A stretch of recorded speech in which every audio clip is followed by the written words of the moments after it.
Система власти в России многие годы так строилась. Путин свою вертикаль строил так, что в конце концов не оказалось никого, кто может ему хоть как-то перечить. Мы встречались с Путиным. Я ему сказала, что я хочу уйти, а он мне сказал, что у него есть на меня планы. И я остался. Если я уйду, на мое место придет какая-нибудь сволочь. Выборы должны пройти в такой спокойной обстановке. Полнейшая безнадега и неучастие. В это время, может быть, с барского плеча там какое-то счастье упадет на какой-нибудь, например, регион, и там построить школу. Да, это как бы повезло. А что я сделала не так? А может быть, я что-то сказала, как-то себя повела не так? Девушка, вы кто? Вы откуда? Вы провокатор? Вы что за вопросы такие задаете? У вас будут проблемы? Мы не знаем. Просто несопоставимо больше, чем мы знаем.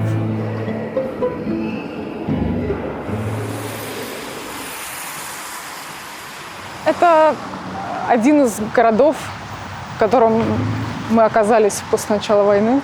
Больше всего мне здесь нравится то, что здесь очень доступная среда. То есть здесь дороги так спланированы, и вообще инфраструктура спланирована так, что на коляске можно попасть более-менее везде. И я каждый раз, когда вижу какого-то человека в коляске, в магазинах, в транспорте, и я реагирую типа: о, ничего себе. Круто, что он может так вот свободно передвигаться. Я каждый раз как очень глупо улыбаюсь. Вот. Я сейчас звучу немножко как патриот Ганновера, но дома у нас такого точно нет.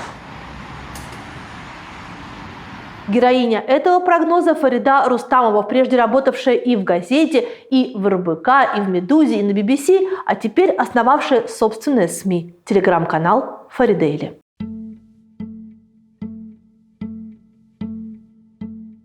Я буду задавать обывательские вопросы, касающиеся политики, о том, что сейчас происходит, о том, что, возможно, нас ждет в будущем, хотя, мне кажется, еще ни один политический эксперт не угадал наверняка. Угадал ключевое слово.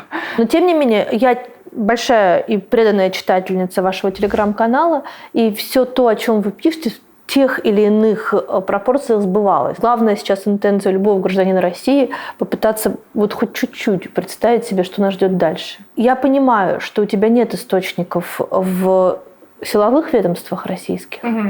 И все, о чем мы будем говорить, это касается гражданских ведомств.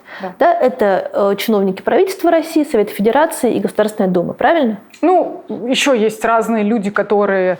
все-таки власть, она состоит из многих составляющих. Есть, например, госкомпании. Угу. Есть, например, частные компании, которые очень активно сотрудничают с государством. Так, немножко в советское время, номенклатурой, в общем, элитой, это принято такое именование в политологии. Когда началась полномасштабная война, то есть понятно, что война шла с 2014 года, но в материковой России, в том, что касается Москвы, больших городов, деревень, это как будто бы не чувствовалось. И по-настоящему все вздрогнули только в 2022 году. Это так, это касается политиков в том числе. Есть собеседники, которые говорили, что ну вы что, не помните статью Путина, вот она в 2021 году вышла про... Летом. Украину, да. Уже сразу стало понятно, тогда еще как бы вот это все было открыто, а вот еще был накануне войны, уже многие про это забыли, был вот этот ультиматум, выставленный США и другим странам НАТО о гарантиях безопасности. Но, несмотря на это, конечно, я могу сказать, что, наверное, все, по крайней мере, кого мы знаем, были глубоко потрясены и не ожидали, что все-таки это случится. То есть с ними не советовались, их не ставили в известность? Нет, Путин такие решения принимает единолично.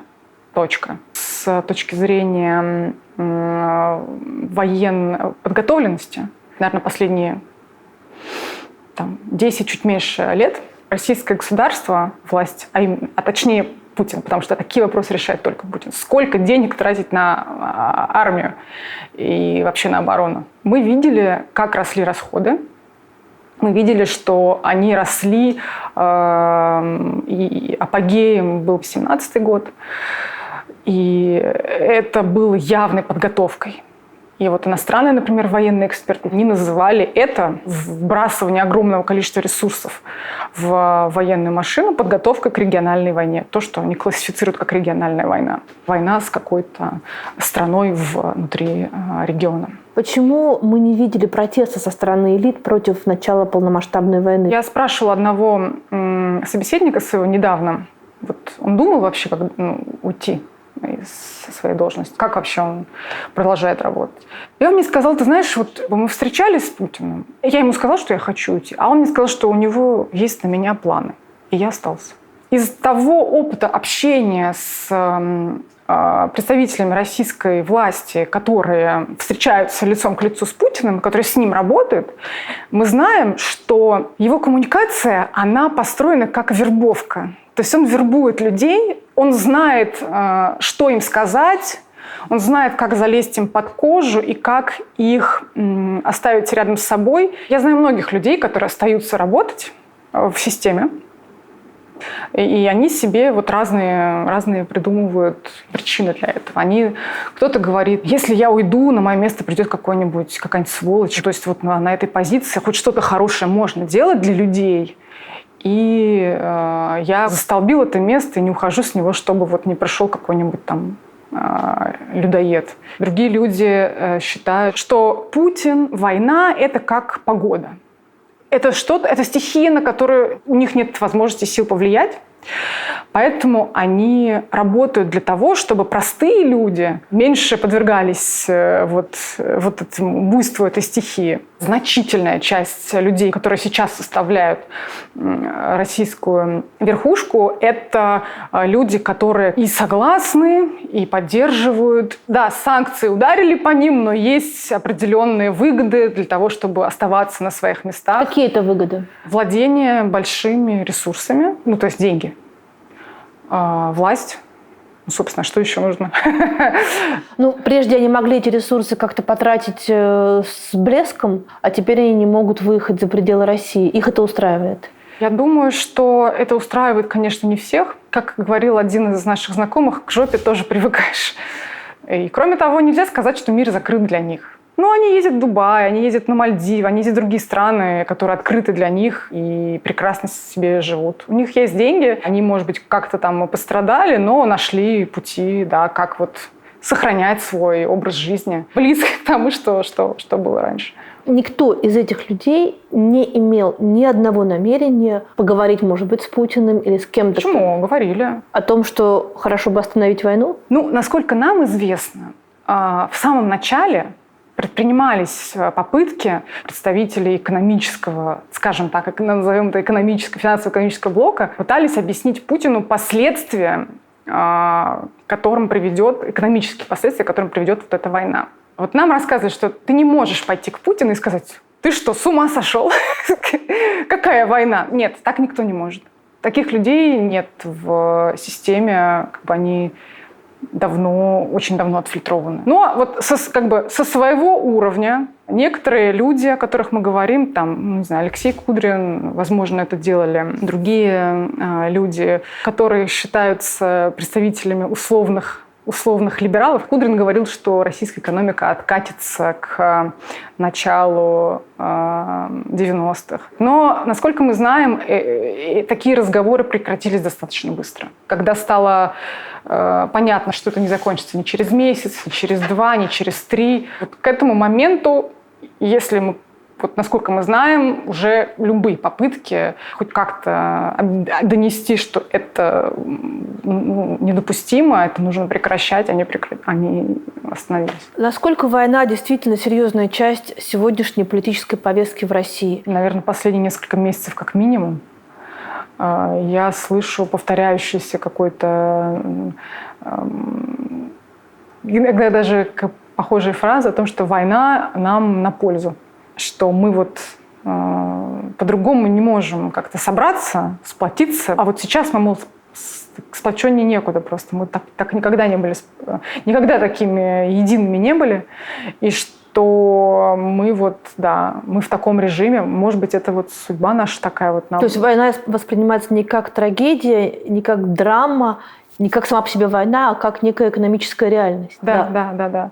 Мне кажется, это один из способов тоже какой-то психологической адаптации, что мы тут пытаемся вот в этих сложных условиях. Это вот есть какая-то стихия, и мы вот в ней пытаемся жить, мы пытаемся вот как-то сохраниться, мы пытаемся что-то здесь даже построить, мы пытаемся как-то вот друг для друга что-то хорошее сделать в этих условиях. И в том числе говорят, что вот действительно, может быть, нам и правда, вот мы только в таком режиме можем вот как-то собираться и вместе что-то хорошее, что-то делать. Меня это удивляет, с одной стороны. С другой стороны, это способ вот как-то адаптироваться, как-то приспособиться к этой ситуации. Ну, то есть они не чувствуют, что они могут на что-то повлиять, они не чувствуют никакую свою агентность.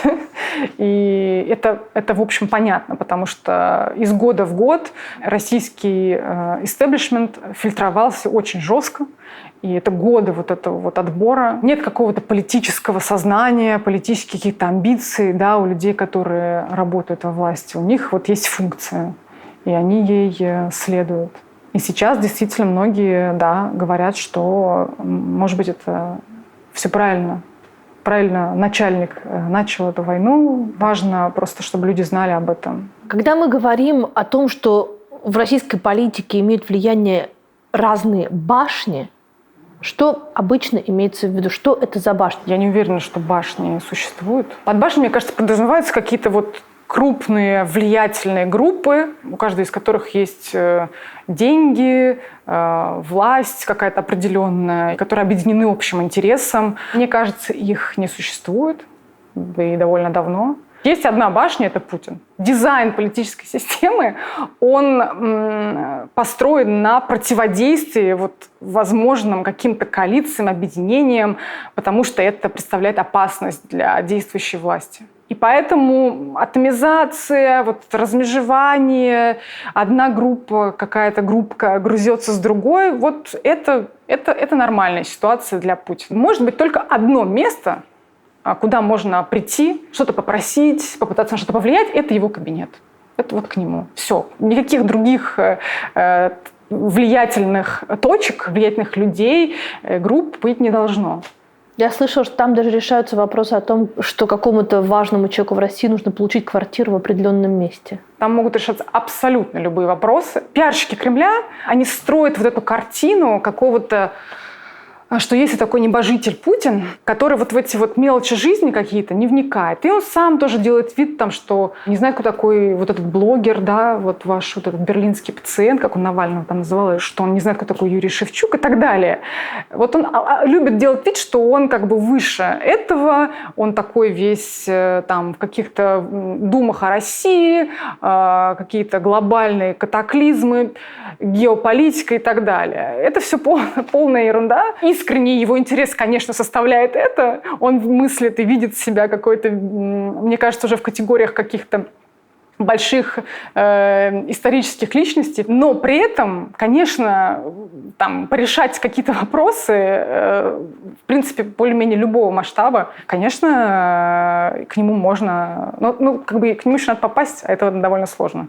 Вот во времена ковида это стало совсем трудно, потому что всем нужно было выдерживать карантин. Сейчас карантин сократился. Сколько теперь дней карантин? 5 это максимально, потому что они там научились делать тесты, и они больше вот на эту систему опираются. Но все равно какой-то карантин, как правило, выдерживается несколько дней.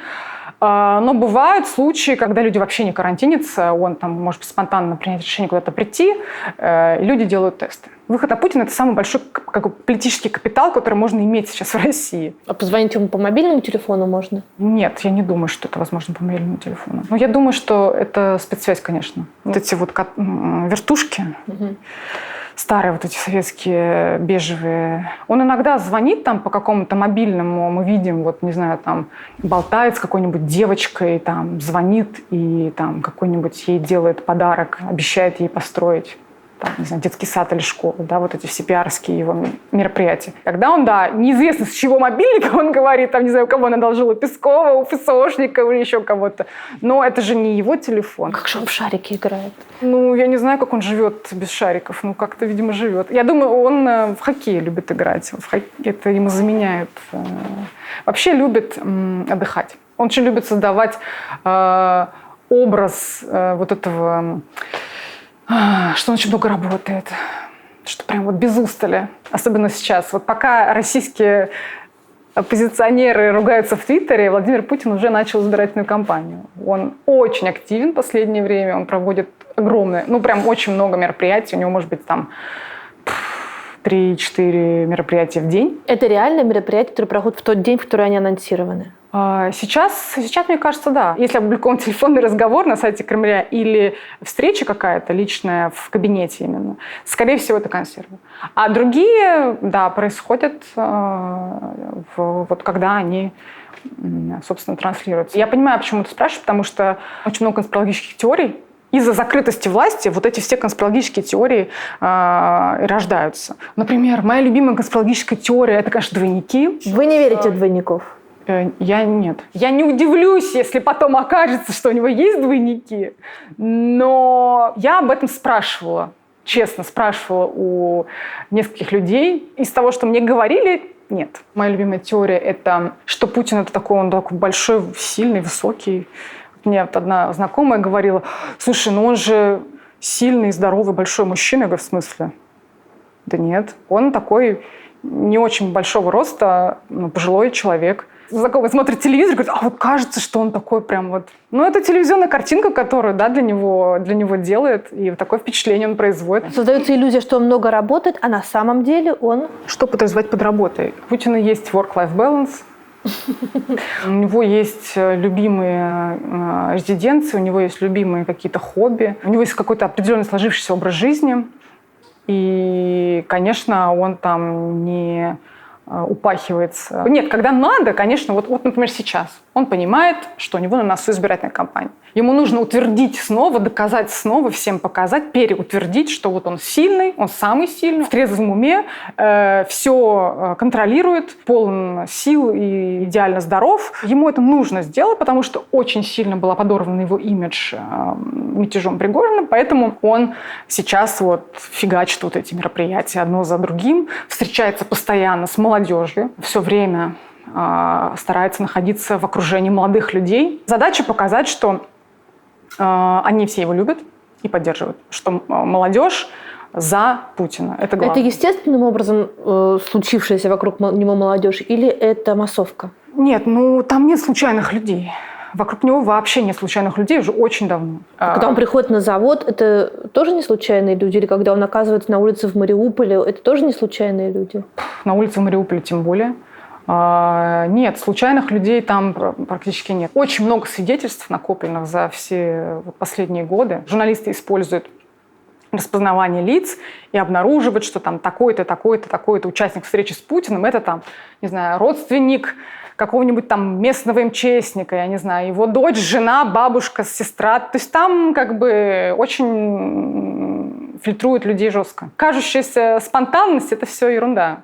Там не срежиссированных мероприятий, и спонтанных встреч и разговоров не бывает. Насколько сильны в сегодняшней российской власти и вокруг Путина все мистические настроения? Там, мы видим, что забрали икону из Третьяковской галереи, еще какую-то икону он подарил войскам, что все время призываются как будто какие-то силы, которые должны помочь. У Путина и его окружения есть интерес ко всяким мистическим течениям, какому-то там шаманизму и так далее. Никто не будет это публично признавать и даже как-то комментировать. Но про Троицу была действительно такая история. Вообще слабо верится, что она могла произойти без участия Путина и без его личного решения. Мне видится в этом действительно какой-то такой мистицизм. Помолимся всем возможным богам, лишь бы вот кто-нибудь помог. Эта война, она же эксплуатируется в пропагандистском ключе тоже вот через религию, как-то вот мы православные и так далее. Им даже не жалко эту икону, вот, про которую так много говорили, что она погибнет, но им вот настолько нужно принести эту какую-то жертву, какой-то вот этот ритуал совершить, что они даже на это готовы. А вот эта вот война с шаманом, это тоже от власти идет? Его точно преследуют по указанию администрации президента, потому что мы это знаем от людей. Есть люди, которые вступались, например, за него как-то публично, им потом прилетали какая-то расплата за это. Поэтому однозначно его преследуют, потому что так решили наверху. То есть они его боятся? Почему-то. Я не знаю, как это еще объяснить. Это безумие. Страх. Насколько это важная эмоция в сегодняшней российской политике? Ну, мне кажется, это одна из главных эмоций и главных каких-то стимулов, которые вообще существуют во власти сейчас. Ну, помимо денег, да, понятно, непомерных, невероятных. Система власти в России многие годы так строилась. Путин свою вертикаль строил так, что в конце концов не оказалось никого, кто может ему хоть как-то перечить и сказать что-то поперек. Только в какой-то завуалированной форме, как-то вот там со своей какой-то жердочки, с отведенного места. Безусловно, это вызвано страхом расплаты за проявление какой-то позиции, за попытку всерьез на него повлиять. То есть никому не удастся уйти из этой системы, не будучи наказанным? Когда война только началась, я думаю, что были какие-то возможности как-то договориться, как-то вот уйти. Я сейчас говорю о высшем эшелоне, которому нужно, условно говоря, увольняться у Путина. Сейчас это мало возможно. Во-первых, это каждый раз повод для спекуляций. Чубайс, который не сделал ни одного публичного заявления, я имею в виду там какого-то содержательного, да,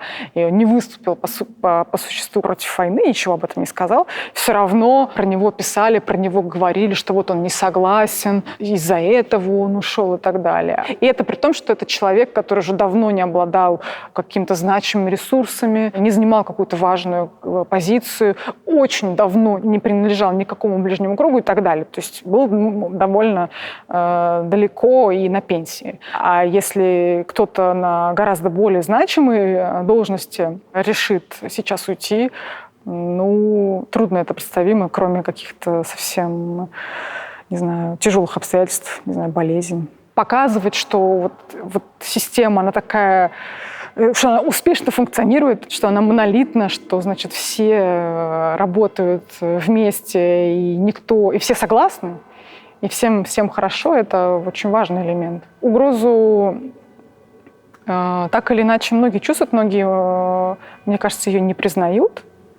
Может, не знаю, как-то храбрятся, но я думаю, что под коркой все равно это сидит, не может не сидеть. Есть ли у вас ощущение, что журналисты, которые живут за пределами России, в какой-то момент теряют связь с реальностью и перестают понимать, что на самом деле там происходит?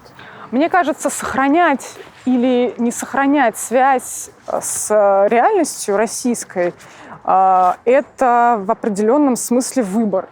Либо ты прикладываешь усилия, значительные усилия для того, чтобы общаться с людьми, обрабатывать кучу другой информации открытой, или ты этого не делаешь, и, конечно, у тебя искажается картина, и ты начинаешь как-то узко смотреть и не понимать многих каких-то вводных. Насколько я знаю, коллеги по-разному решают эту проблему. Есть способы сохранять связь с Родиной, например, через читателей. Какие-то иметь глаза, да, на земле. Но вы чувствуете эту опасность? Опасность потерять понимание реальной картины?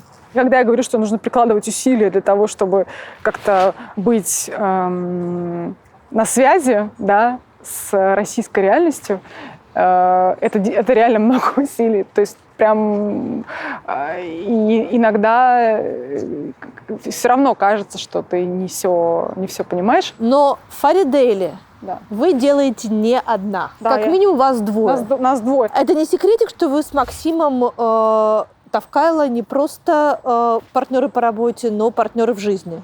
Нет, не секрет. А как вместе работать? Ну, сложно, но возможно. Мне нравится вспоминать, что довольно большое количество медиакомпаний, не только в Европе, это семейный бизнес, и это как-то прикольно, по-моему. Но названо ваше медиа вашим именем, Фарида. Это очень спонтанное словообразование, какое-то рожденное больным разумом. Когда война началась, мы были не в России, Все, понятно, в каком состоянии, в ужасе. Мы, пытаясь понять вообще, что происходит, как вообще это стало возможно, общаемся с нашими разными знакомыми во власти. Через какое-то время понимаем, что, кажется, накапало уже на текст, пишем текст и публикуем его. Нам казалось, что есть какой-то запрос на это. Не только, если он есть у нас, значит, он есть у других людей тоже. Я подумала, господи, надо, наверное, как-то этот текст как-то промутировать, куда-то выложить. Как я могу назвать канал? Вот я назвала его так. А что сказал Максим? О чем? То, что вы назвали СМИ своим именем. Ему очень нравится это название. Я говорю, давай что-нибудь другое придумаем, там, может быть, как-то поменяем уже все-таки. Это же все-таки мы вместе работаем, а может быть, нам повезет, и мы там как-то у нас получится впоследствии какую-то редакцию сколотить. Но он говорит, нет, мне нравится это название, я хочу, чтобы было это название. То есть работают только 2 человека, вы и Максим? Да. А за счет чего существует это СМИ? Мы собираем пожертвования, мы собираем донаты. Я посмотрела, 50-60 человек вам донатят. Это в российском сервисе, да. Но это не проживешь. Еще мы пишем наши тексты, и мы продаем право их переопубликовать, перевести. Пока что нас 2, мы, к сожалению, не хватает на то, чтобы еще как-то расшириться, еще на людей нанять. В 2019 году вы были той журналисткой, которая на пресс-конференции Владимира Путина спросила его о его дочерях. С одной стороны, я придерживаюсь концепции того, что семья – это то, что касается лично человека и не имеет никто права об этом спрашивать. С другой стороны, это вроде как общественно значимая информация о том, что делают дети президента. В этой связи у меня 2 вопроса. Когда вы шли задавать этот вопрос, почему вы считали, что это общественно значимая информация? Владимир Путин у власти уже, так сказать, какой был год? 20 лет уже, грубо говоря. В тот момент, да. Сейчас уже больше, да. И мы очень мало знали о его детях. То есть он начал их скрывать, своих законных детей. К тому моменту уже, не знаю, по-моему, лет 15 мы ничего о них не слышали, не видели, не знали, где они, что они. Президент – это выборная должность. Конечно, общество имеет право знать, чем занимается, как живет семья президента. Это та открытость власти, которая, я считаю, должна быть в демократическом государстве. Поэтому тот факт, что Путин своих детей скрывает, я считаю, что это нарушение. Он это объясняет какими-то вопросами безопасности или какими-то их пожеланиями оставаться непубличными. Но ты президент, ты сделал этот выбор. Смешно про это говорить, но ты должен отвечать. И издержки жизни публичного человека, тем более политика, ты тоже должен нести. В норме что мы должны знать о детях Путина так, чтобы это не оскорбляло их желание сохранить свою жизнь в приватности, но удовлетворяло наш избирательский интерес?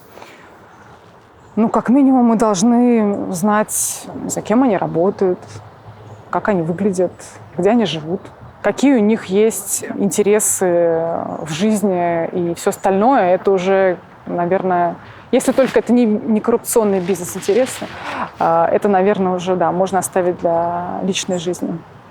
То, что он сказал одна женщина и другая женщина, вас этот ответ поразил? На самом деле, он же повторил за мной. Я, задавая свой вопрос, называла их по именам. Да. Но для того, чтобы не повторяться, я произнесла повторяя за вами, не назвал их по именам, а повторил женщин. Потому что он не мог их назвать по именам, он скрывает их. Когда он отвечает на вопросы, к которым он не готов, а он не был готов к этому вопросу. Вы не согласовывали свой Конечно, вопрос? нет. То есть в 2019 году можно было задать вопрос, который вы не согласовали? Да. Что значит можно было? Мне никто не давал разрешения на это. Я не была в тот момент и вообще никогда не была корреспондентом Кремлевского пула. Корреспондентов Кремлевского пула обязывают согласовывать свои вопросы в обмен на то, что им дадут возможность их задать. Угу.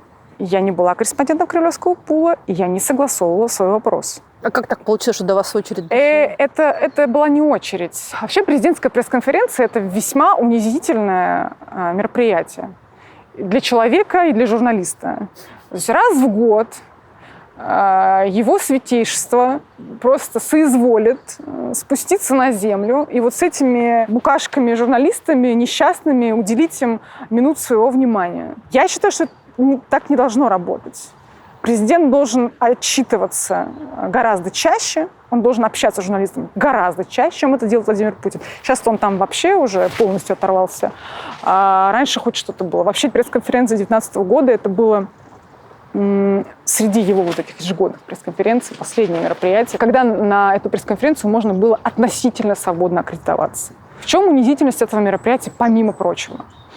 Журналисты стоят огромной толпой, там сколько-то 1000 человек или даже больше в этом зале. Правила спектакля таковы. Вот сидит на сцене президент, рядом с ним сидит его пресс-секретарь Песков, и они вот как бы милостью своей, вот они как бы вот так распоряжаются, выбирают вот из этой огромной толпы просящих того, кому они окажут эту честь, возможность задать вопрос Путину. И вот эти условия сами по себе превращаются просто в какой-то долбанный фарс, в котором журналисты для того, чтобы на них обратили внимание, они пытаются обратить внимание сидящих на сцене Путина или Пескова.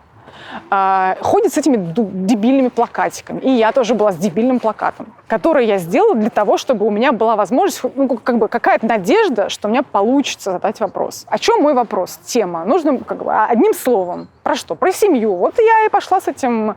Я и сделала такой плакатик. Надо понимать, что для того, чтобы он обратил на меня внимание, я без воды, без еды на протяжении 5 часов, туда просто нельзя ничего приносить, занималась приседаниями.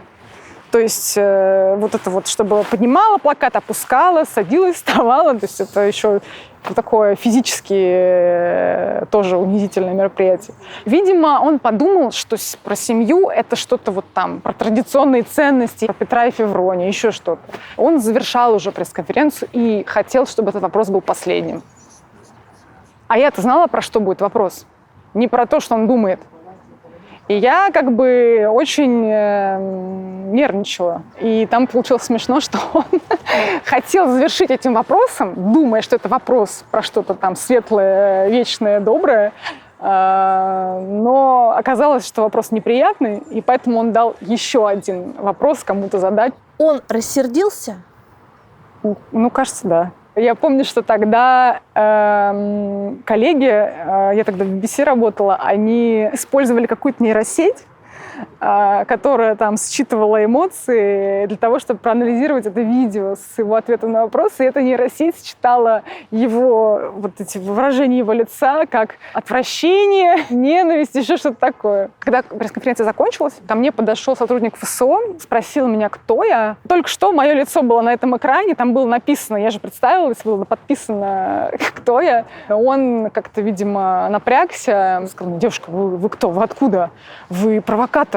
Вы что за вопрос такие задаете? У вас будут проблемы? Меня после этого внесли, судя по всему, в некий черный список, потому что меня больше не аккредитовывали в какие-то органы власти. А другие проблемы были? Ну, кроме вот этой угрозы, нет. Вы знаете что-то, что происходит с дочерьми Путина сейчас, после начала войны? Где они, что они, какие взгляды они разделяют, поддерживают они, не поддерживают? Ну, честно признаться, я довольно давно не писала про них. Вроде бы они сейчас в России. Ну, по крайней мере, Мария, она вроде продолжает заниматься медициной, она эндокринолог. Про Катерину меньше известно, она как-то исчезла. Раньше их обеих время от времени показывали по телевизору, по-другому титровали, а в какой-то момент, несколько лет назад, вот, по крайней мере, Катерину перестали. Сейчас она непонятно чем занимается. Я думаю, что вот эта компания и на практика, которой она руководит, она по-прежнему существует.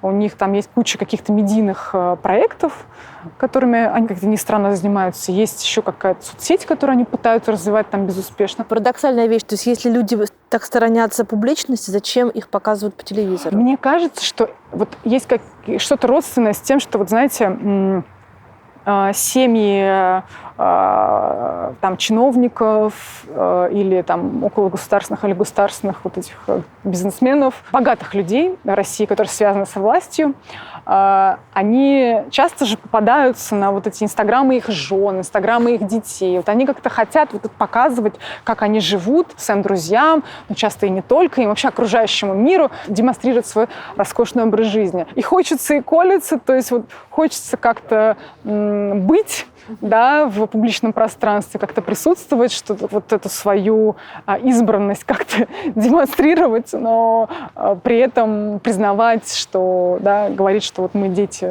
там, Путина, они... Я не знаю, почему они показывают свои лица, при этом они как бы не признают, да, кто они. Возможно, есть какой-то хитрый план, что через какое-то время Путин представит публике своих детей, и у них к этому времени будет... Этих или других? Ну, они законные дети. Угу. У него нет других детей. По той официальной информации, которую обществу демонстрирует Кремль, у Путина нет других детей, кроме них. Возможно, через какое-то время они выйдут в паблик, они как-то готовятся к этому, выступая по телевидению время от времени, то есть у них будет какой-то трек-рекорд, какой-то положительный, если люди начнут их как-то гуглить, не знаю. Но это конспирология. Вы опасаетесь за свою безопасность? Ну, есть немного, но не супер сильно. Мне кажется, есть более интересные объекты для преследования, чем я. А пока вы занимались расследованием истории про дочерей Путина, опасались? Там вообще была такая история в своем роде забавная, когда было вот первое вот это расследование в РБК про то, что вот младшая дочь Путина, Катерина, что она занимается вот этим проектом расширения МГУ, хочет делать там Силиконовую долину и все такое. Когда мы занимались этим текстом, меня отчислили из университета. Мне сказали, что меня отчислили за неуспеваемость. Ну, как вы учились при этом? Я училась нормально, но я начала работать в журналистике довольно рано. То есть, ну, как бы на втором курсе я уже работала, была стажером, потом работала в газете «Ру».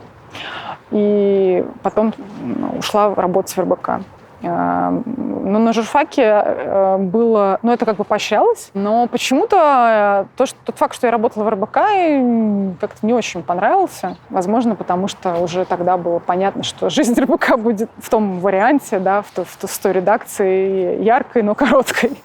Вот. И у меня нет... Я не могу этого утверждать, но были всякие разные намеки впоследствии от разных людей из МГУ, что тот факт, что я занималась этим расследованием и вообще этой темой, сыграл свою роль в том, что меня отчислили. С какого возраста вы стали мечтать о политической журналистике? С детства нравилась, как это ни странно, Екатерина Андреева, другие тележурналисты. Мне казалось, что это какая-то очень такая благородная профессия — рассказывать людям о том, что вот происходит. Особенно мне интересовала политическая журналистика, при том, что мои родители, мои там, учителя в школе, например, если мы там с ними как-то обсуждали, кем быть, и я им говорила, что вот мне интересна журналистика, все всегда говорили: пожалуйста, только не политика, это вообще грязное дело, туда не нужно идти, это и опасно, и там как-то все такое. Поскольку многие вещи я, по-моему, делаю от противного, мне как раз, ну раз они так говорят, значит, там очень интересно. Я с детства хотела быть журналистом, я поступала на журфак и только на журфак, и, собственно, с тех пор, с студенческих времен я вот в журналистике, и все. С какого момента можно говорить о том, что политическая журналистика в России умерла как жанр? Мне кажется, не умерла. Точнее так, есть журналисты, которые все еще продолжают там куда-то ходить и общаться, но нет такого, что все на любую тему можно поговорить, во-первых, с кем-то из представителей власти, можно в любой момент пойти в какой-то орган власти, там, можно обо всем написать. Нет, как бы это все очень в таком вот ограниченном варианте присутствует в подцензурных медиа, которые работают в России, а вот в других только все во многом превратилось в телефонную такую журналистику. Но как-то Она все равно скорее жива, чем мертва. Значит, в России есть СМИ, у которых есть доступ к источникам, и они вынуждены подчиняться цензуре. За пределами России есть СМИ, которые не подчиняются цензуре, но у них нет доступа к источникам. А где в этом моменте вы? Не знаю, можно сказать, что я посередине, потому что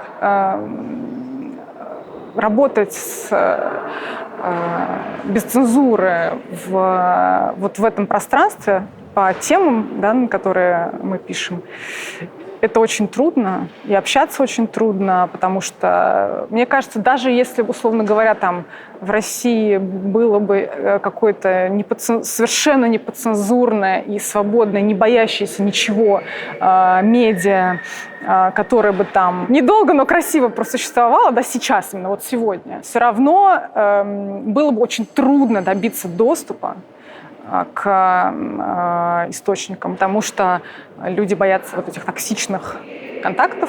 Любой журналист — это потенциально не тот человек, с которым стоит общаться, разговаривать, тем более что-то ему рассказывать. Представить себе, что независимое медиа работает сейчас в России, я не думаю, что вот у этого независимого медиа, совершенно неподцензурного и свободного, было бы прям сильно больше возможностей для общения. Ну вот только физически вот находиться, да, там как-то смотреть иногда со стороны, может быть, это был бы какой-то бонус. Но со времен ковида огромное количество контактов переместилось вот в онлайн или там в какие-то разговоры, потому что вот эта шкатулка, она начала захлопываться. То есть мы к этому режиму работы привыкли и к нему адаптировались еще даже до начала войны. Ваши источники знают, где вы находитесь? Я много где нахожусь, но это не тот вопрос, который они задают. Они знают взгляды, которых вы придерживаетесь? Я в журналистике чуть больше, чем 10 лет.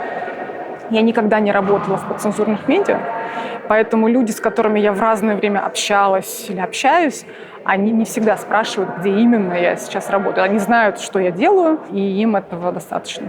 А как эта связь осуществляется? Вы говорите по телефону, вы переписываетесь по имейлам, вы звоните по сигналу, по какому-то закрытому каналу связи? Я не могу рассказывать подробности контактов. Но бывает так, что они видят новость, написанную у вас, на основании разговора с ними, и говорят: я не то имел в виду, поправь. В смысле, чтобы они лезли в контент. Если вы имеете в виду, чтобы они вмешивались и пытались как-то изменить содержательно какие-то наши материалы, это, во-первых, это невозможно. Во-вторых, такого и не было. У нас большое количество источников, к сожалению, анонимные. Но это источники, это люди, которые действительно обладают властью принятия решений, или это их секретарши? Нет, это точно не секретарши. Это минимум 2 независимых друг от друга источника, если мы сообщаем о каком-то факте. Чем чувствительнее информация, тем больше нужно для нее источников. Сейчас это невероятно сложно, но это причина, почему, например, я не могу сказать о каких-то суперинтересных инсайдерских каких-то штуках, потому что это, вот эти каштаны из огня доставать очень трудно. Кто ваша аудитория? Мы знаем из нашей внутренней статистики и каких-то опросов аудитории, что у нас 80% аудитории находится в России. И из них треть – это жители Москвы и Московской области, а все остальные – это другие регионы. Почему это важно для вас? В конце 2021 года, прямо перед началом войны, я хотела сдаться, потому что к тому моменту вот эта кампания по окончательной зачистке информационного пространства от независимых медиа, она уже подходила к своему пику. Тогда массово начали как раз признавать журналистов, активистов иностранными агентами. Медиа, пространство независимое слопнулось. Я поняла, что, а мне больше как будто бы и негде работать. Это был такой очень депрессивный момент.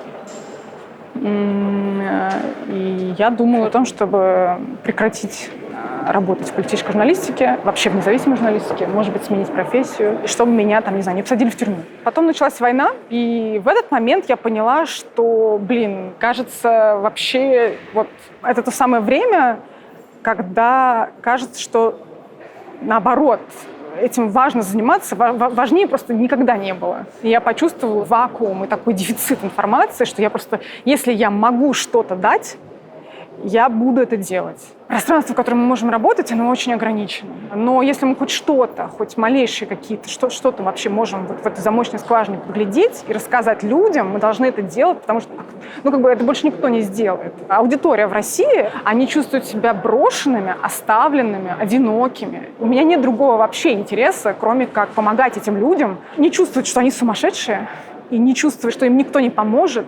Им очень трудно повлиять на власть, но хотя бы когда эта власть пытается что-то сделать с людьми, а война, мне кажется, это просто апогей вот этого вот возможности для власти манипулировать людьми вот как солдатиками. Мы как бы считаем нашим долгом попытаться людям объяснить.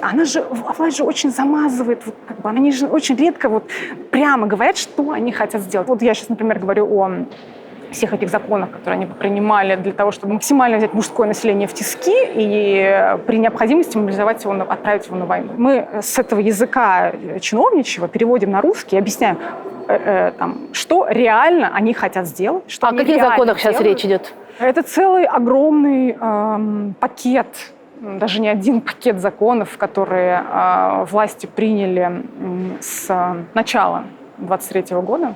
Была мобилизация объявлена, в сентябре прошлого года.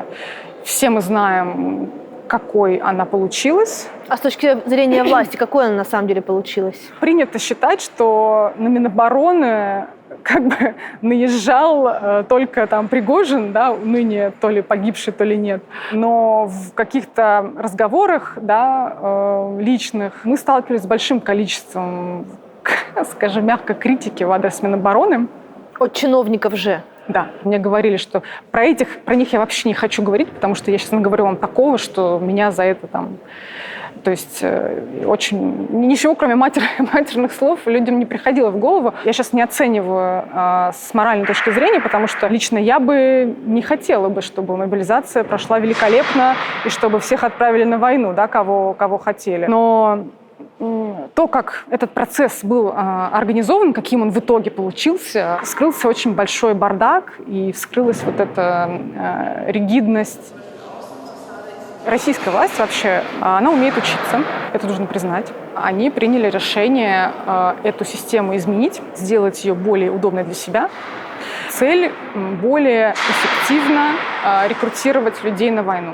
Это можно назвать целой реформой армии. Они ее анонсировали в самом конце прошлого года, и вот они ее развернули в 2023 году, приняв законы об электронных повестках. Мне кажется, у меня зрение село, не знаю, насколько этих диоптрий из-за того количества документов, которые приходилось и приходится читать, чтобы их перевести на человеческий язык и рассказать вообще, что это такое, что власть, собственно, собирается делать с гражданами. Что конкретно она собирается делать? Смысл в том, чтобы упростить этот механизм, собрать о людях как можно больше данных, чтобы квалифицировать их. Можно его, как солдатика, взять игрушечного, отправить куда мы хотим, или не стоит трогать, пусть он живет. А вот эта людоедская система, она сейчас цифровизируется. С каким успехом это идет, это можно отдельно говорить. Не очень у них пока получается. Но план такой, чтобы максимально себе вот этот бардак, вот эти авгиевые конюшни разгрести, которые обнаружились тогда после 21 сентября прошлого года, и сделать механизм отправки людей на войну максимально таким гладким, чтобы можно было точечно, адресно как-то выцеплять, не волнуя большую массу людей, потому что, конечно, мобилизация очень сильно всех взволновала, очень сильно расшатала это ощущение, что это где-то далеко война идет, она меня не касается, она нас не касается. Почему Путину важны следующие выборы? Как будто бы уже сегодня мы можем сказать, кто на них победит. Все-таки российская политическая система, да, это диктатура, но у этой диктатуры есть свои особенности. Ей время от времени нужно переутверждать вот эту свою власть и силу. Это, в принципе, то, для чего нужны выборы уже многие годы. Я самый сильный, я самый властный, я все контролирую, и это нужно время от времени переподтверждать. Не только в глазах населения, в глазах россиян, но и в глазах элиты тоже. Каков механизм принятия решений для чиновника средней руки в России? В каком виде к нему поступает информация, кто ее ему дает, И как дальше, как обратная ступенька устроена? Но жизнь показывает, что это очень сильно зависит от чиновника. Например, можно сказать, что когда случилась пандемия коронавируса, тогда чиновники довольно быстро поняли, что происходит что-то не то, и что нужно что-то делать, и приняли много неадекватных мер, но все-таки осознание произошло быстро. Но это реально скорее исключительный случай, потому что они, не знаю, смотрели на Китай, а многие наши чиновники ориентируются больше на азиатские практики, чем на европейские. Там многие ездили туда учиться, и сейчас ездят обмениваться опытом. Они же сейчас придумали целую вот эту систему инцидент-менеджмента, которая должна, по большому счету, заменить журналистов, заменить какое-то независимое наблюдение за реальностью в стране и построить, как они это называют, обратную связь с людьми непосредственно. Это как мониторинг пабликов, да, каких-то, например, ВКонтакте, городских или еще более локальных, на предмет каких-то проблем для того, чтобы как-то решать. Я знаю, что многие региональные власти, например, им она очень нравится. Они считают, что это такое вот проникновение государства вот в интернете, такое обширное, оно идет на пользу, они им как-то сигнализируют о каких-то проблемах, которые они могут оперативно решить.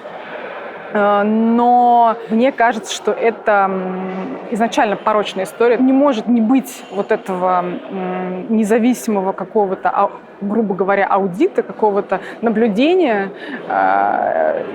И это какой-то сбор, попытка подменить это мониторингом пабликов, мне кажется, это какой-то такой, не знаю, смешной суррогат. С какой политической повесткой Путин собирается идти на выборы? Есть ощущение, что как будто про войну как-то все меньше пытается говорить, а больше про какие-то другие более простые вещи, более популярные. То, что вот я вижу про молодежь, вот это что-то, мы там развиваем образование. А как можно развивать образование, если тех, для кого ты его развиваешь, ты вообще-то другой рукой посылаешь умирать? Зря вы ищете какую-то логику и последовательность. Все подчинено тому, чтобы создать образ сильного лидера, который, поскольку сейчас выборы и нужно как-то подмаслить гражданам, ему нужно убеждать этих граждан, что он работает на их благо. Это вообще не имеет практически никакого отношения к реальности. В это время, может быть, с барского плеча какое-то счастье упадет на какой-нибудь, например, регион, и там построят школу, но да, это повезло. А так, все, что он сейчас делает, это пропаганда, это все направлено на создание этого образа. Он вдруг вспомнил, что есть еще дома какие-то дела вообще-то в России, и он, значит, ими активно занимается. Насколько это может триггернуть так называемую патриотическую часть России, людей, которые считают, что страна недостаточно вовлечена в войну? Это очень сильно зависит от того, как развивается ситуация на фронте. Пока что она зашла в тупик. Мне кажется, что этот тупик как-то устраивает, по крайней мере, Путина и российское военное руководство. То есть военное руководство, может, не устраивает, они там хотели бы быть великими завоевателями и всех побеждать, и брать Киев. Это потребовало бы больших человеческих ресурсов, например, мобилизации. Это решение, которое политическое руководство, то есть Путин и другие чиновники администрации не хотят принимать, потому что оно непопулярное и вызовет волнение в обществе, а перед выборами этого не стоит делать. Выборы должны пройти в такой спокойной обстановке. Цель такая максимально. Мы это увидели на примере сентябрьских выборов, которые прошли в регионах российских. Полнейшая безнадега и неучастие. Момент выборов — это все равно, как ты ни крути, в каких бы условиях они ни происходили, это все равно момент какой-то турбулентности, да, какой-то момент нестабильности. И в этот момент могут проявиться какие-то граждане, которые не согласны. Они могут найти какую-то стратегию, чтобы выразить свое несогласие. Так вот, на этих выборах самая главная цель — это не дать этим людям такой возможности и переутвердить свою власть вот так вот максимально по такому очень гладкому сценарию. Чиновники на местах должны мобилизовать бюджетников. Бюджетники должны там или электронно, или там аналогово прийти на участки и бросить бюллетени свои.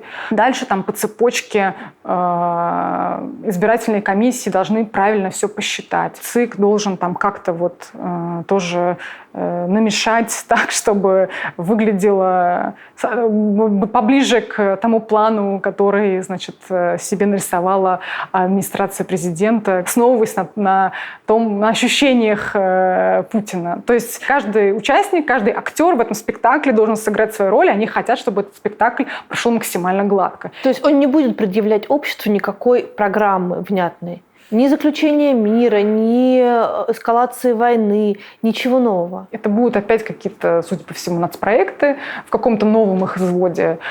Что-то он обещает гражданам, какие-то будут вот эти, как у нас всегда бывает перед выборами, какие-то деньги, какие-то выплаты разовые.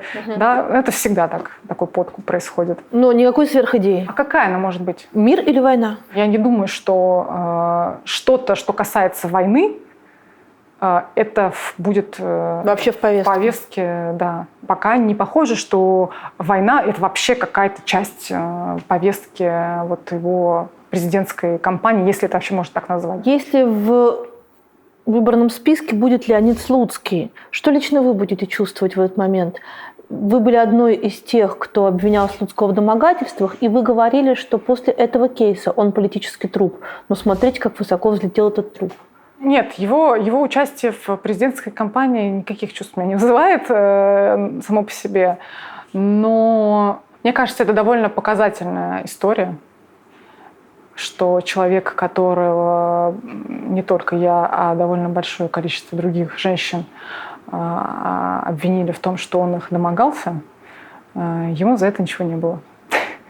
Не только ничего не было, он еще и поднялся. Но вы были единственной из всех журналистов, кто записал его домогательство на диктофон. Да. BBC, где вы там тогда работали, не поддержала вас в вашей идее пойти в суд и сказала, что идите сама, как частное лицо. Там было сложнее. Мои тогдашние коллеги, они поддержали меня в том, что там, например, моя тогдашняя руководительница Елизавета Сурначева, мой любимый редактор, она очень меня активно поддерживала.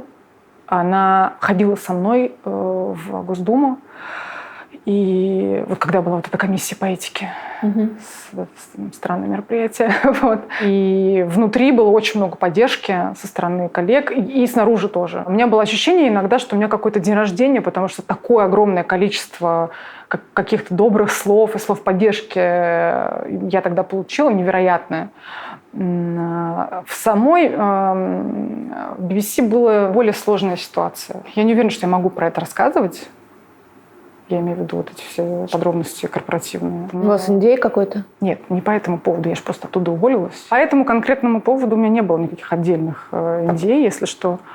Вот. Но там ситуация была более сложная, чем просто типа поддержим, не поддержим. То есть они вам не поверили, что ли, получается? Нет, они поверили. Они очень тщательно, во-первых, со мной поговорили, во-вторых, изучали аудиозаписи и так далее. Внутренняя работа вот эта по верификации этой истории, она была сделана в принципе, что BBC в принципе на своих страницах решила эту историю опубличить, признать ее, рассказать об этом. То есть тут нельзя сказать, что BBC отстранилась или как-то меня, как своего сотрудника, оставила. А что на этой аудиозаписи?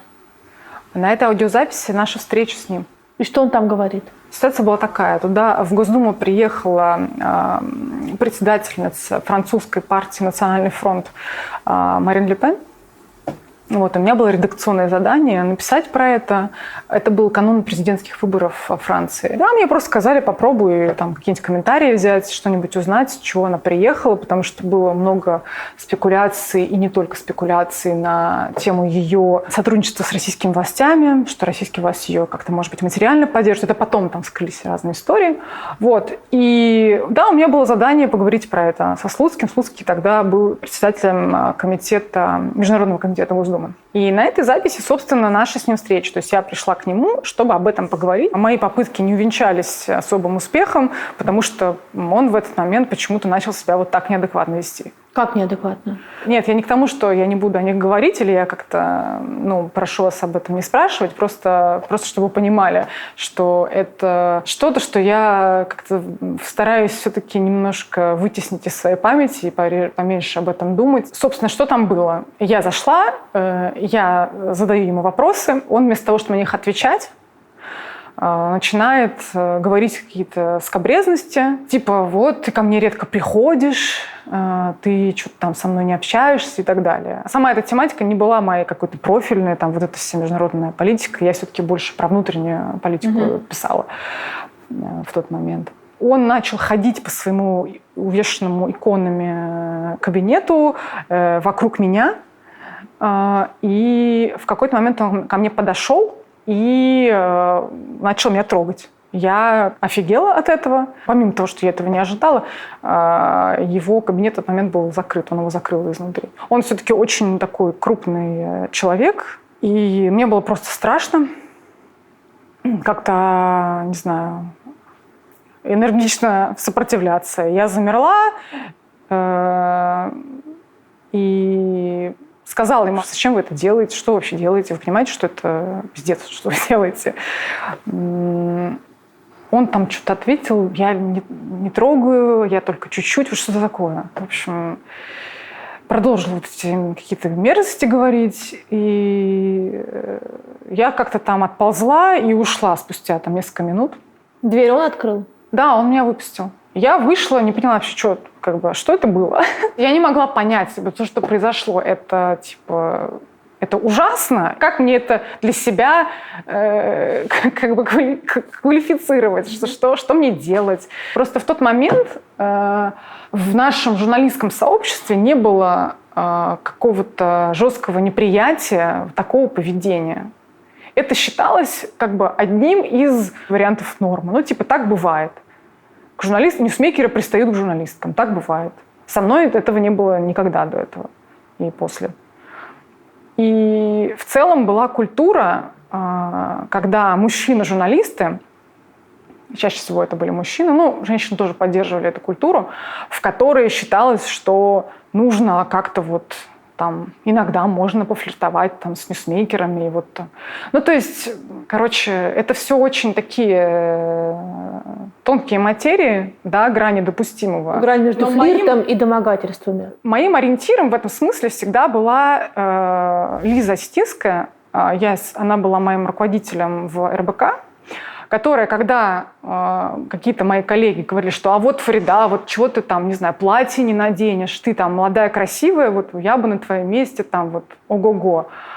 А я, мне это было чуждо, а Лиза Осетинская говорила, ребята, вообще-то я как-то без этого умудрилась карьеру построить, вы полегче. Для меня такой путь добывания информации или какие-то такие взаимоотношения, они были недопустимы всегда. Тем неприятнее и тем тяжелее было то, что случилось, потому что я, конечно, начала думать, а что я сделала не так? А может быть, я что-то сказала, как-то себя повела не так? Может быть, я как-то дала понять, что со мной можно так делать? У меня даже до сих пор очень много в этом смысле какого-то самобичевания. Хотя я знаю, что нет. Я точно знаю, что нет, я ничего не сделала такого. Но вы были не единственные, кто заявил о домогательствах Слуцкого. Но никто из вас не довел дело до суда. Почему? Как вы себе представляете, у нас нет статьи за такой в Уголовном кодексе, в Административном кодексе. Есть какие-то унижения чести и достоинства. Моральный ущерб? Не знаю, может быть, дело в юристах, но мне никто не сказал, что это какая-то перспективная история. Дело не только в этом. Я не могу говорить обо всех подробностях, потому что я по-журналистски не доказала эту историю и не могу всех деталей утверждать, да, какие-то вещи. В общем, я получила завуалированную угрозу того, что мои близкие могут пострадать, если Если вы будете развивать эту тему? Да. И вы испугались? Да. Потому что в тот момент было очевидно, что Слуцкий со своим близким другом и соратником Рамзаном Кадыровым как бы объединились на этой почве дополнительно. До меня дошла информация, что как бы угроза существует не мне, потому что если бы она была адресована мне, это как бы один вопрос. Я все-таки работаю в независимой политической журналистике в России, я понимаю, какие есть риски, и это совершенно как бы, да, другое, нежели чем когда угроза есть моим близким. Для меня это стало как бы ценой, которую я не готова была заплатить. Жалеете? О чем? О том, что вы его не наказали. Я не верю в то, что я смогла бы его наказать, пойдя в российский суд. В момент, когда это произошло публично, вот эта история, да, когда вот эти заявления стали публичными, он очень активно включился в защиту своей репутации, в то, чтобы всю эту историю замять. Вложил в это деньги, всякие блогеры какие-то в Телеграме, медиа, которые никогда о нем до этого не писали, они вдруг как-то изобрели для себя Леонида Слуцкого, открыли его и начали постоянно писать, какой он прекрасный, умный и вообще великолепный. Плюс вот эта спайка с Кадыровым, которая тоже вот в этом медиа активности тоже была видна. Другие вещи. На комиссии по этике один из его коллег из ЛДПР, то есть вот представь себе ситуацию. Сижу я, и со мной одновременно разговаривает там сколько-то 20 человек. Да? Они все... Это было похоже на какой-то взрыв, переполох в курятнике, потому что они все одновременно нападали и говорили то, что они говорили мне и Даше Жук с «Дождя», которая там находилась. И вот они все накидываются, да, на тебя, а какой-то человек еще из-под-тишка пытается у тебя там что-то выспрашивать. И вот один из его коллег, депутат от ЛДПР, он там что-то сидел с включенным диктофоном из-под тишка, что-то мне какие-то между делом как бы какие-то вопросы мне задавал. Ну, то есть у меня было у самой мало веры в то, что это вообще имеет смысл и что я чего-то смогу добиться. То, что Слуцкий не просто не лишился должности, но занимает высокую должность, то, что с ним ничего не случилось, значит это, что в России нет института репутации в политике? Ну, простой ответ – да. Института репутации нет. Более сложный ответ в том, что зависит от ситуации. То есть, если кому-то сильному, например, было бы выгодно в тот момент, чтобы Слуцкого там или кого-то из его окружения, не знаю, как-то воспользовавшись ситуацией, так часто бывает, как-то приглушить, не знаю, как-то его наказать, могло бы быть так, что что какие-то бы для него наступили последствия. Да, там была история с ПАСЕ. Он участвовал в каких-то выборах внутренних, и его там прокатили с ними. Но то есть только на таком уровне его репутация, там, благодаря усилиям каких-то людей, эта история как-то сыграла. А внутри России никак. Он по-прежнему такой же влиятельный игрок, каким был. Ну, вот такая у нас жизнь. У вас азербайджанская семья, и тот кейс со Слуцким, он, наверное, на такую семью должен был производить большое впечатление. Был у вас разговор с родителями, и как они на это отреагировали? Я очень переживала, как отреагируют мои родители на то, что вот эта история станет публичной, и вообще на сам факт, что это случилось. Но мои родители меня удивили. Они меня вообще просто безоговорочно поддержали. И никакого осуждения с их стороны абсолютно. Сколько раз вы и они пожалели, что вы пошли в журналистику? Ой, они до сих пор мне говорят, что типа, может быть, чем-то там более спокойным займешься. У меня папа любит говорить, что ты всех не исправишь, это вот надо заниматься чем-то менее опасным. Они считают, что это опасная профессия. А вы? Я считаю, что это интересная профессия. В чем в конечном итоге вы видите смысл своей работы? Мне эта работа кажется интересной, самой интересной, поэтому я и занимаюсь. А во-вторых, мы вот после начала войны и после того, как мы начали делать свой микропроект, Я как-то поняла и почувствовала, что работа журналистов как будто вот раньше, для меня, по крайней мере, она не была никогда такой благодарной, как сейчас.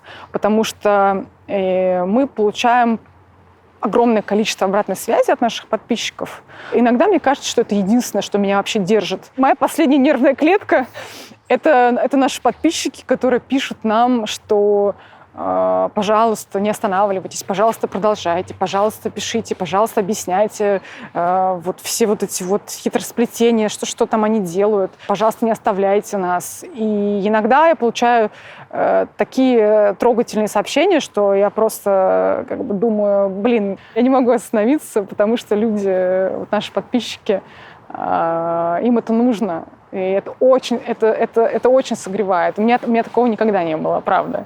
Кто сейчас основные игроки на политическом поле? Кто может зайти к Путину? Он уже не так критически изолирован, как он был в самом начале войны. Есть очень такой, достаточно узкий круг людей, у которых есть на него выход. Вопрос в том, как часто ты можешь с ним встречаться, как часто ты можешь ему звонить. Это такой ресурс, он исчерпаем. Просто по служебным обязанностям с ним общаются постоянно премьер-министр, руководитель Центробанка. Безусловно, руководство Минобороны, все постоянно с ним на связи, и руководство спецслужб.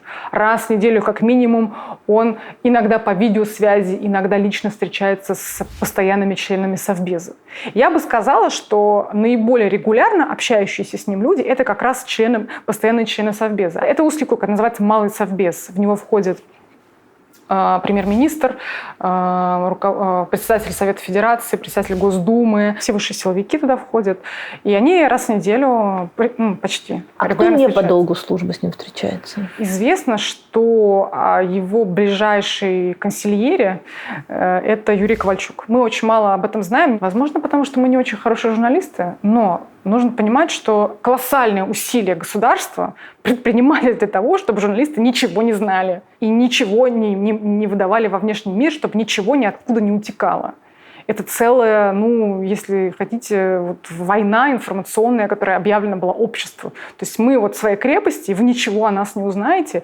И это эта аура таинственности, которая создается вокруг Путина, это работа большого количества людей. Из непубличных людей, которые с ним регулярно и очень много общаются, это, конечно же, Алексей Громов. Это главный пиарщик Путина, который отвечает за его образ, отвечает за российскую пропаганду. Это один из немногих очень влиятельных людей в России. Есть ряд очень влиятельных семей, например, Ротенбергов, которые, безусловно, тоже много с ним взаимодействуют и общаются. Но нам об этом известно довольно мало. Мы знали через какие-то публичные вещи. Это эти игры в хоккей. Это местничество. То есть то, что они нам показывают, иногда они показывают какие-то правдивые вещи, по которым мы там уже как-то их расшифровываем. К сожалению, мы живем в такой реальности. Ротенберги одни из тех людей, которые... Он с кем играет в хоккей, надо на них попристальнее смотреть, потому что он очень любит хоккей, Путин, в смысле. Это такая очень для него способ какое-то утверждения своей какой-то маскулинности. Мы не знаем, просто несопоставимо больше, чем мы знаем. Мы не знаем просто такое огромное количество вещей, такого огромного количества событий, встреч, кучу какой-то внутренних процессов, которые происходят в российской власти. Конечно, моя мечта — это сделать какую-то редакцию с такими журналистами, которые хотя бы, чуть-чуть границы знаний как-то раздвинуть, но это очень, очень трудная и очень тяжелая работа.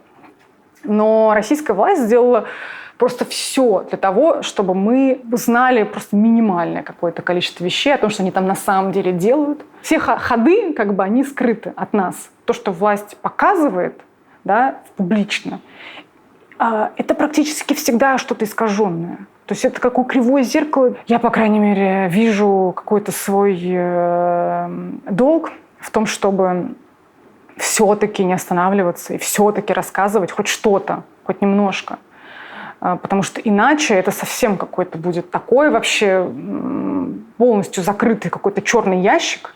из которого будет вот только вот выскакивать вот эти вот ужасы. Мы совсем ничего даже не будем знать, хотя бы как они к этому ужасу пришли. Просто реальная слепота. Такое количество ресурсов вложило государство в то, чтобы уничтожить независимую журналистику, что это силы не равны были, мягко говоря, несопоставимы. Мне кажется, что Путин считает, что журналисты — это его какие-то конкуренты. Он как чекист считает, что журналисты — это тоже какие-то чекисты, тоже какие-то разведчики, которые что-то выясняют, но не в его интересах. Для него это враги, это люди, которые мешают ему создавать его картину мира. Популярный миф, что Путин не все знает. Насколько он соответствует действительности? Очень сильно изменилось, на мой взгляд, с начала войны. Он умеет учиться, вообще российская власть умеет учиться. Он понял, что ему передавали искаженную информацию. Судя по тому, как проходит война сейчас,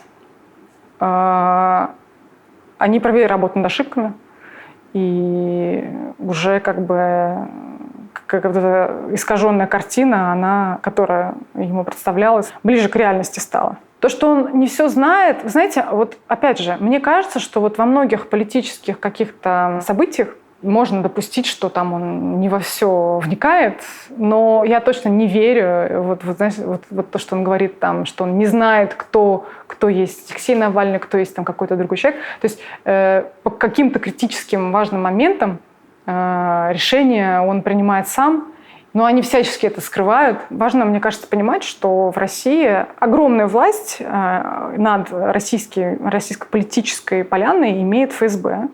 Вот это, в частности, служба по контролю за, как она называется, за конституционным... Соблюдением конституционного строя. Мне кажется, большое количество случаев именно вот этих посадок в тюрьму, преследований политических. Не обязательно, что это они там Путину сообщают. То есть, точнее, так что они получают от него конкретные разрешения на то, чтобы кого-то лично посадить. Может быть, ему просто докладывают, допускают, он там, не видя этих имен, просто это одобряет. Когда посадили Сергея Фургала, бывшего губернатора Хабаровского края, нам рассказывали собеседники, которые общались там на эту тему с политическим блоком администрации президента, что это та часть, которая руководит первый зам руководителя администрации президента Сергей Кириенко, что, например, Кириенко не знал о том, что с Фургалом это происходит. Просто к вопросу о том, что у кого больше власти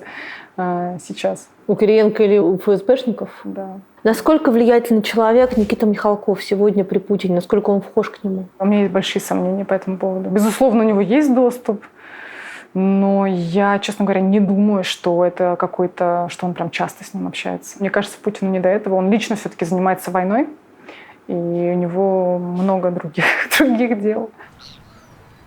Владимир Путин на сегодняшний день единственный человек, который может вот так вот в одну секунду остановить войну в Украине? Может. Я просто не верю в то, что мир какой-то глобальный, другие страны могут повлиять на Россию, на российскую власть как-то не агрессивно, для того, чтобы она перестала вести войну. Это переход за грань, которая, мне кажется, какая-то недопустимая и откроет ящик Пандоры. Поэтому они ведут себя так, как они ведут, поддерживают Украину в частности.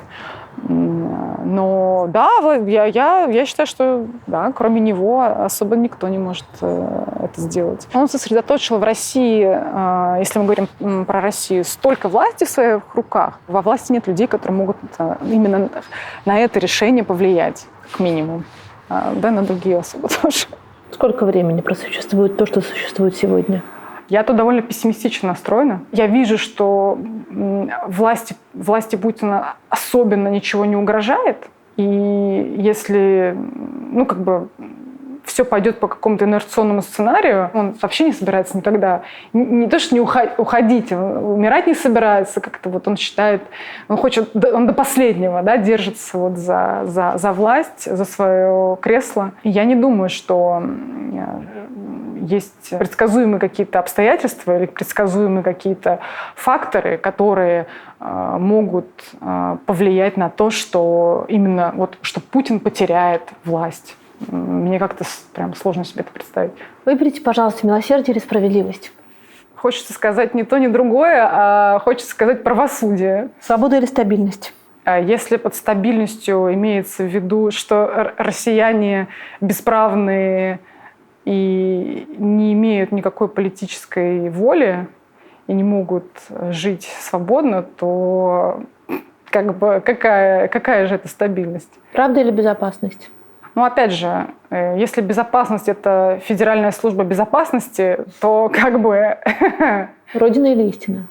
Ну, я журналист. Конечно, истина. Что вы будете делать, когда никто из источников в России больше не будет давать вам информацию? О чем вы будете писать?